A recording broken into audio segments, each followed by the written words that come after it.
Avez-vous déjà ressenti que vous étiez différent, comme si vous aviez quelque chose en vous que les autres ne comprenaient pas?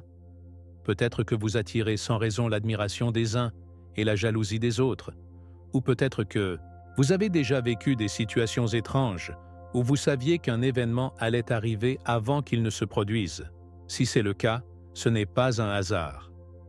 Il existe des signes invisibles qui différencient les élus de Dieu du reste du monde.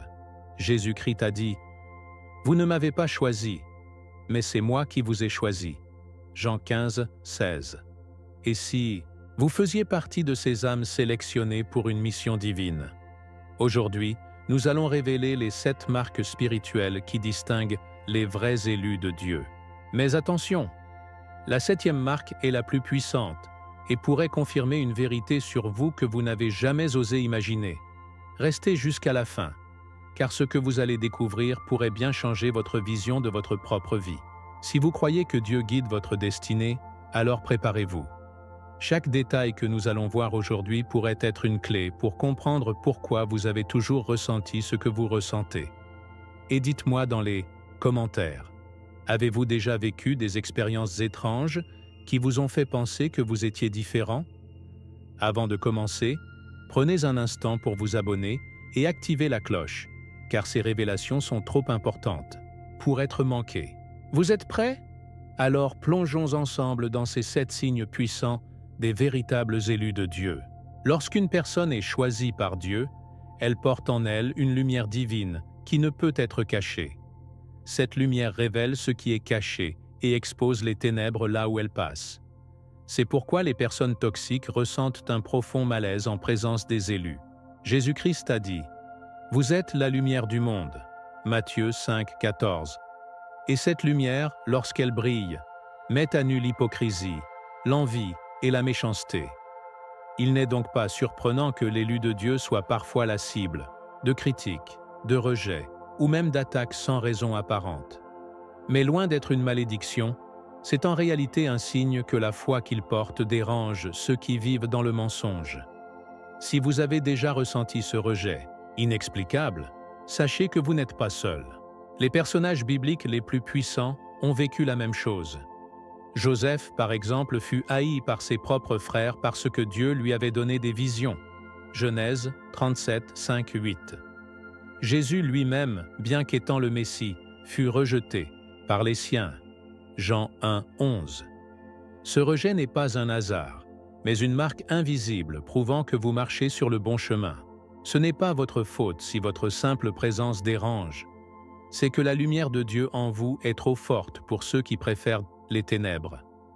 Un autre signe clair est que, peu importe à quel point vous essayez d'être gentil, bienveillant et accueillant, certaines personnes semblent toujours trouver une raison de vous critiquer ou de vous exclure. C'est parce que votre existence même est un rappel de ce qu'elles refusent d'affronter en elles-mêmes. Vous êtes un miroir spirituel qui reflète ce qu'elles essaient de cacher. Et dans ce combat invisible, le diable utilise ceux qui sont sous son influence pour vous décourager. Mais ne cédez pas. La Bible nous encourage à tenir ferme. Si Dieu est pour nous, qui sera contre nous? Romains 8, 31. Alors que faire lorsque vous ressentez cette hostilité? Premièrement, ne prenez pas cela personnellement. Ce n'est pas contre vous que ces attaques sont dirigées, mais contre ce que vous représentez. La vérité, la justice et la lumière divine. Ensuite, priez pour ces personnes. Jésus nous a enseigné à aimer nos ennemis et à prier pour ceux qui nous persécutent. Matthieu 5, 44. Cela ne signifie pas que vous devez tolérer la toxicité ou accepter l'injustice, mais que vous devez répondre avec la sagesse et la paix de Dieu. Les élus de Dieu ne sont pas appelés à plaire au monde, mais à accomplir un dessein plus grand. Ce rejet que vous ressentez est souvent le signe que vous êtes exactement là où Dieu veut que vous soyez. Alors, au lieu de vous attrister, prenez-le comme un rappel. Vous êtes différent. Vous êtes marqué par la présence divine, et votre lumière ne peut être éteinte. Et ce n'est que le début. Attendez de voir ce que Dieu vous réserve dans la suite. Les élus de Dieu ne se contentent pas de voir avec leurs yeux physiques. Ils perçoivent avec leur esprit et leur âme. Ils ont une sensibilité particulière aux événements avant même qu'ils ne surviennent. Ce n'est pas un hasard, mais une capacité spirituelle accordée par Dieu. La Bible nous montre à plusieurs reprises que le Seigneur révèle à ses serviteurs ce qui va arriver. Le Seigneur, l'Éternel, ne fait rien sans avoir révélé son secret à ses serviteurs, les prophètes. Amos 3:7. Si vous avez déjà ressenti un pressentiment, eu un rêve révélateur ou senti intérieurement qu'un événement allait se produire, il est possible que vous portiez cette marque invisible des élus. Dans la Bible, nous voyons Joseph recevoir des songes prophétiques lui révélant l'avenir. Genèse 37, 5-10. Nous voyons également Daniel interpréter des visions sur les empires à venir. Daniel 2, 19. Ces dons ne sont pas réservés aux prophètes d'autrefois, mais continuent de se manifester chez ceux que Dieu choisit aujourd'hui. Peut-être avez-vous ressenti, sans explication rationnelle, qu'une personne n'était pas sincère, qu'un danger approchait, ou que quelque chose d'important allait arriver dans votre vie. Ce ne sont pas de simples coïncidences, mais des signaux divins vous préparant à ce qui vient. Cette sensibilité ne signifie pas seulement anticiper des dangers, mais aussi capter les opportunités placées sur votre chemin. Parfois, Dieu murmure à votre esprit des directions précieuses. Peut-être avez-vous ressenti une paix inexplicable avant de prendre une grande décision, ou au contraire, une oppression étrange avant d'aller quelque part. Ces signaux sont souvent la manière dont Dieu vous guide. C'est pour cela que Proverbe 3, 5, 6 nous enseigne. Confie-toi en l'Éternel de tout ton cœur, et ne t'appuie pas sur ton intelligence. Reconnais-le dans toutes tes voies, et il aplanira tes sentiers. Mais attention, cette sensibilité spirituelle peut être un fardeau si elle n'est pas bien comprise. Ressentir les choses avant qu'elles n'arrivent peut être troublant, surtout lorsque personne autour de vous ne semble percevoir ce que vous ressentez. Certains élus se sentent isolés à cause de cela. Mais souvenez-vous, vous n'êtes pas seul. Jésus lui-même connaissait l'avenir et voyait au-delà du présent. Il savait qui allait le trahir. Il connaissait la souffrance qui l'attendait. Et pourtant, il a persévéré avec foi. De la même manière, Dieu vous donne ces perceptions non pour vous effrayer, mais pour vous préparer et vous affermir dans votre foi. Si vous avez ce don, cultivez-le dans la prière et la lecture de la Bible. Ne l'ignorez pas, mais ne l'utilisez pas non plus selon votre propre compréhension. Demandez à Dieu du discernement pour distinguer ce qui vient réellement de lui et ce qui pourrait être une distraction. Si quelqu'un manque de sagesse, qu'il la demande à Dieu, qui donne à tous simplement et sans reproche, et elle lui sera donnée. Jacques 1,5. Plus vous développerez votre relation avec le Seigneur, plus vous comprendrez comment interpréter et utiliser cette marque précieuse des élus. Mais ce n'est qu'un des nombreux signes. Voyons maintenant un autre indice révélateur des choisis de Dieu. Les élus de Dieu ne passent jamais inaperçus. Même sans chercher l'attention, ils dégagent quelque chose qui attire les regards. Et malheureusement, cela provoque aussi des réactions négatives. L'envie et les attaques injustifiées font partie de la vie de ceux qui sont marqués par Dieu. Jésus lui-même a averti ses disciples. « Si le monde vous hait, sachez qu'il m'a haï avant vous. » Jean 15, 18. Être choisi signifie souvent être rejeté par ceux qui ne comprennent pas votre lumière. Regardez l'histoire de Joseph. Il était aimé de son père, béni par Dieu et porteur d'un grand destin. Mais cette faveur divine attisa la jalousie de ses frères au point qu'ils complotèrent contre lui et le vendirent comme esclave. Genèse 37, 4, 28. De la même manière, l'élu attire l'envie, même sans rien faire de mal. Pourquoi? Parce que son essence même dérange ceux qui vivent dans l'amertume et l'insatisfaction. Sans le vouloir, il reflète ce que les autres n'ont pas ou ce qu'ils refusent d'affronter en eux-mêmes. Ce rejet peut venir de partout. Collègues, amis, famille. Parfois, ceux qui devraient vous soutenir sont les premiers à vous critiquer. On peut vous accuser d'être trop spirituel, trop sérieux ou même prétentieux. simplement parce que vous marchez avec foi. Mais souvenez-vous de ce que dit la Bible. Heureux serez-vous lorsqu'on vous outragera, qu'on vous persécutera et qu'on dira faussement de vous toutes sortes de mal à cause de moi. Matthieu 5, 11. Ces attaques sont la preuve que vous êtes sur le bon chemin.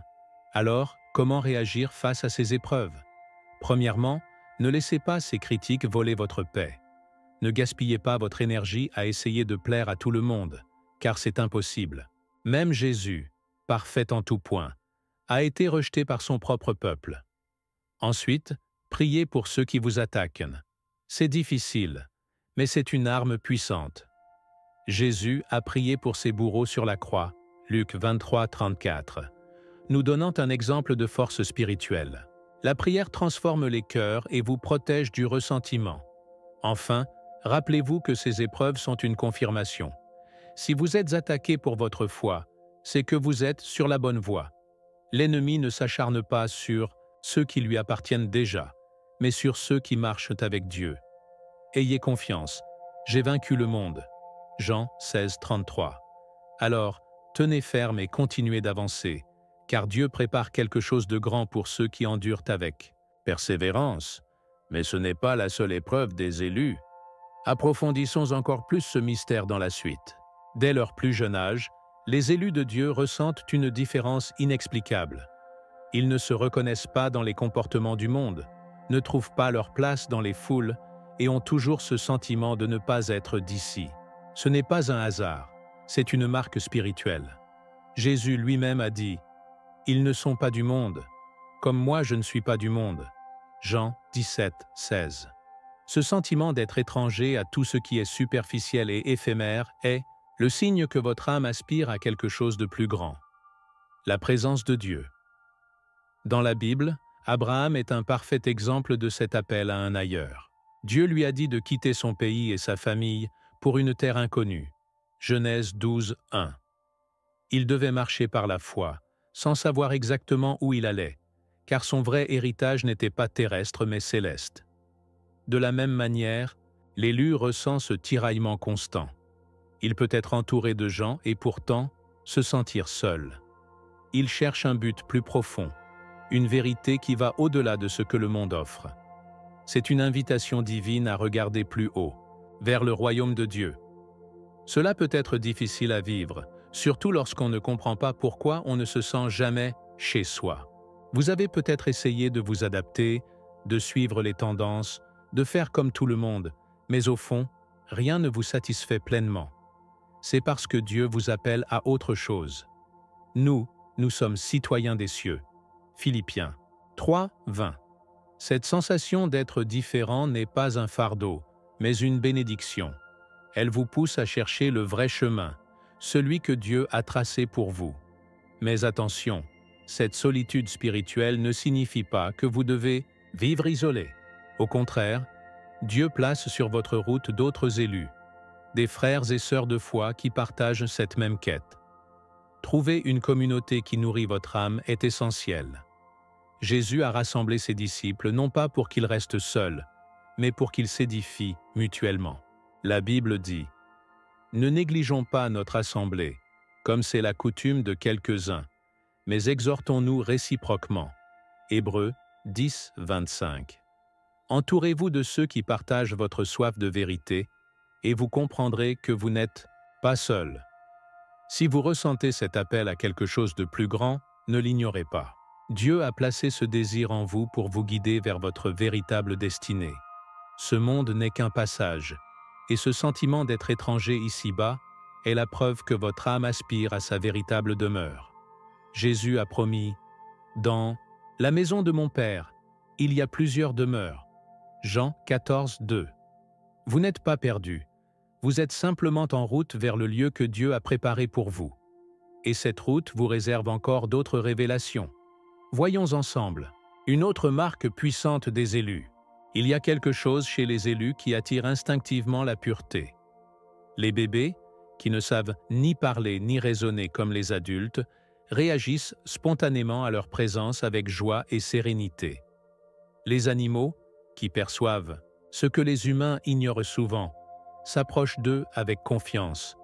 Ce n'est pas une coïncidence, mais un signe puissant. Jésus a dit « Laissez venir à moi les petits-enfants, et ne les en empêchez pas, car le royaume de Dieu est à ceux qui leur ressemblent. » Luc 18, 16.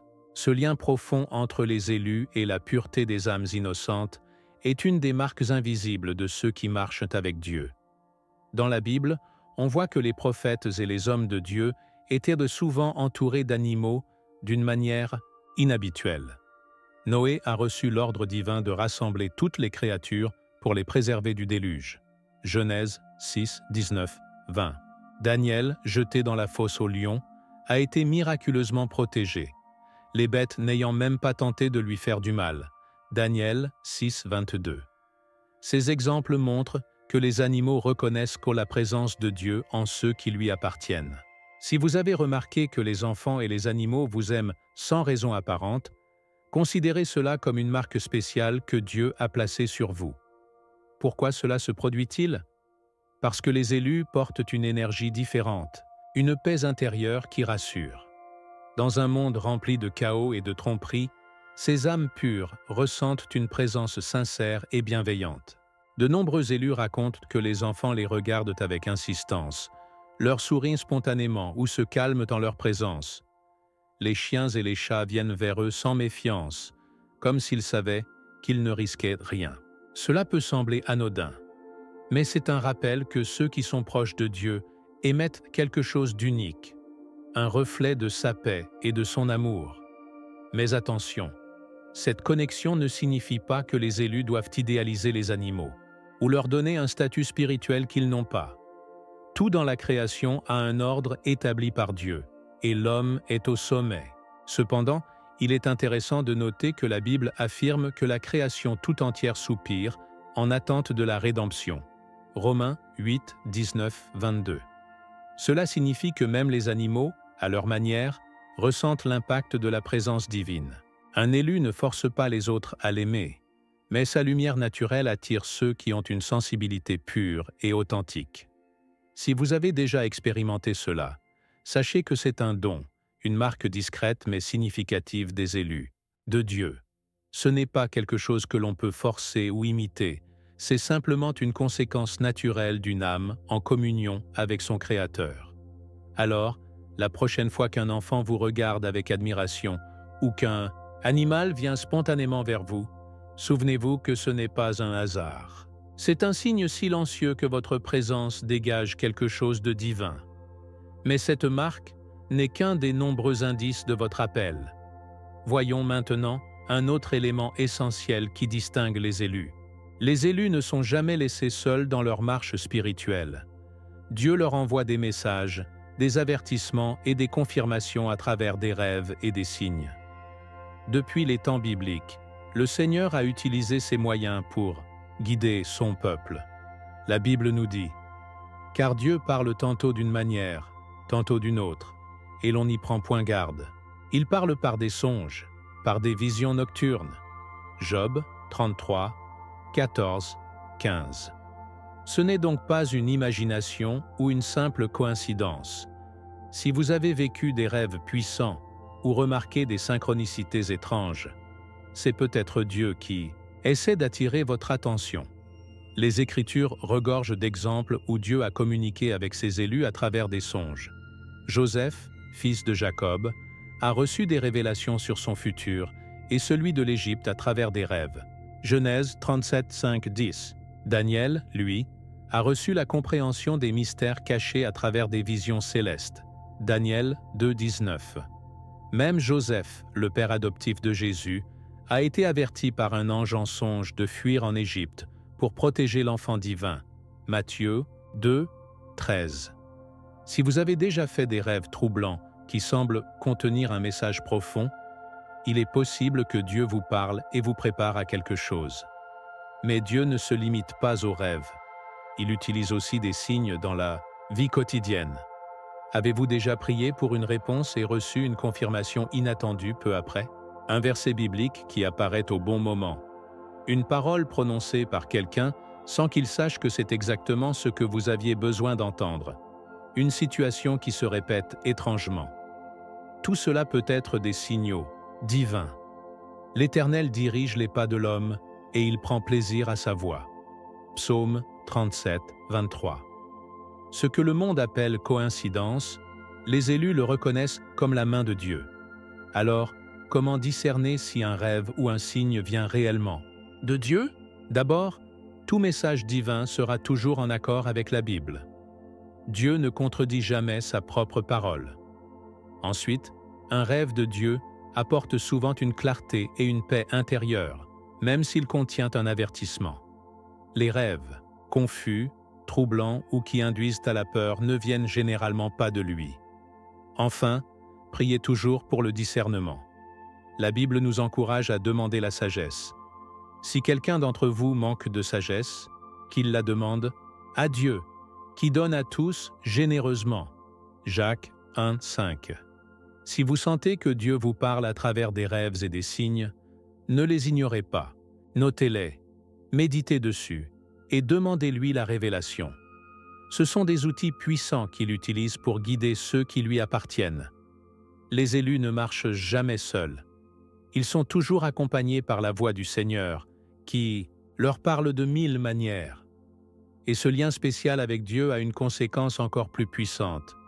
Voyons maintenant la dernière marque, la plus importante de toutes. Quand un élu de Dieu prie, il ne parle pas dans le vide. Il se connecte directement avec le Créateur et ses prières ont un impact visible sur sa vie et celle des autres.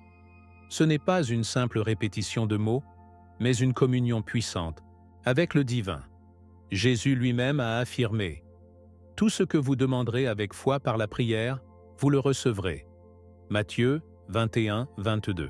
Les élus possèdent un don particulier. Lorsqu'ils prient avec sincérité et foi, des choses se produisent. Des portes s'ouvrent. Des situations bloquées se débloquent. Des miracles se manifestent. Regardez Moïse. Lorsque le peuple d'Israël était poursuivi par l'armée égyptienne, il éleva sa voix vers Dieu et la mer Rouge s'ouvrit. Exode 14, 21. Élie, par sa prière, fit descendre le feu du ciel et démontra la puissance du vrai Dieu devant les prophètes de Baal. 1 Roi 18, 36, 38. Les prières des élus ne sont pas ordinaires. Elles ont une force qui dépasse l'entendement humain. Lorsqu'un élu prie pour une situation, ce n'est pas un simple espoir vague, c'est une déclaration spirituelle qui déplace les montagnes. Les élus ressentent aussi un fardeau pour intercéder en faveur des autres. Ce n'est pas une obligation, mais une passion intérieure qui les pousse à prier pour leur famille, leurs amis, voire pour des inconnus. Paul nous enseigne « Priez sans cesse » 1 Thessaloniciens 5, 17. Et c'est exactement ce que font ceux qui sont marqués par Dieu. Ils savent que leurs prières peuvent faire la différence, qu'elles sont une arme contre les ténèbres et une source de bénédiction. Mais attention, prier avec puissance ne signifie pas voir des résultats immédiats. À chaque fois, parfois Dieu répond d'une manière différente de ce que nous attendons. Un non de Dieu est souvent une protection. Un « attends » est parfois une préparation. Ce qui est certain, c'est que chaque prière sincère est entendue. L'Éternel est près de tous ceux qui l'invoquent, avec sincérité. Psaume 145, 18. Le secret est de prier avec foi, sans douter, et de laisser Dieu agir à son rythme parfait. Si vous avez remarqué que vos prières ont souvent un impact tangible, c'est un signe que vous faites partie des élus. Ce n'est pas un hasard, mais une confirmation que votre connexion avec Dieu est réelle et puissante. Continuez à prier, continuez à croire, et surtout, ne laissez personne vous faire douter de la puissance que Dieu a placée en vous. Et, maintenant, il est temps de relier toutes ces révélations ensemble. Préparez-vous, car ce qui vient ensuite pourrait bien transformer votre façon de voir votre destinée. Alors, avez-vous reconnu certaines de ces marques dans votre vie? Peut-être une, peut-être plusieurs, ou peut-être même toutes. Si c'est le cas, ne doutez plus. Dieu vous a choisi pour un but précis. Et souvenez-vous, les élus ne sont jamais seuls. Même lorsqu'ils traversent des épreuves, c'est parce qu'ils ont une mission spéciale à accomplir. Mais maintenant, j'aimerais savoir quel signe vous a le plus marqué. Est-ce la sensibilité spirituelle? Les attaques, injustifiées? Ou peut-être la puissance de vos prières? Dites-moi dans les commentaires. J'ai hâte de lire vos témoignages. Si cette vidéo vous a parlé, likez, partagez avec quelqu'un qui pourrait avoir besoin d'entendre ce message. Et surtout, abonnez-vous et activez la cloche pour ne rien manquer des prochaines révélations spirituelles. Et ne partez pas encore. Regardez maintenant cette autre vidéo qui va approfondir encore plus votre compréhension des signes divins. Cliquez à l'écran et laissez Dieu continuer à vous guider. Que Dieu vous bénisse abondamment et on se retrouve dans la prochaine vidéo. José.